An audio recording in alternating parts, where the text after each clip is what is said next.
Hey everybody, welcome to the Dashboard channel. This time we're taking you out to the Yulee Cars Coffee monthly meetup for September. And this is the pole cam. We took a camera and stuck it on a pole and at the entrance and the exit of the car show area, and so you can see the cars coming and going. Anyway, I hope you guys enjoy this video. And don't forget to like, subscribe, comment, and share to keep these videos coming at you. We took a lot of pictures and a lot of video. We hope you guys enjoy this video. So yeah, anyway, like I say on every video, drop us a like, drop us a subscribe, comment, share, anything. Helps out the channel. This was a great show. It's always great because it's on a Sunday. And anyway, I hope you guys enjoy it.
right, everybody, that's going to wrap up this video from the Yulee Cars and Coffee monthly meetup for September.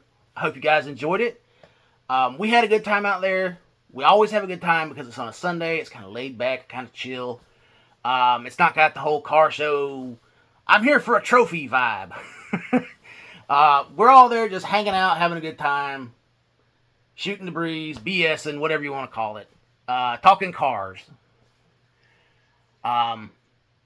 It's a great event. We always enjoy it. It helps that it's on a Sunday. Anyway, there were a lot of cool cars out there. I hope you guys enjoyed the cars. I hope you guys enjoyed the video. We're trying to do all these different things to get the 500 subscribers, the 500 we need to get our YouTube ad revenue coming in. Any help you guys could be on that would be great. Just liking and commenting and subscribing. You can comment just your thumbs up and it helps. I mean, anything helps. Share it around to your friends, your car people, your non-car people. We don't discriminate on this channel. We don't care. We try to accept everybody. So, just whatever you can do to share it around, subscribe, whatever. Any little bit helps. So, I hope you guys enjoyed the car show. I hope you guys enjoyed the video. And don't forget to like, subscribe, comment, and share to keep these videos coming at you.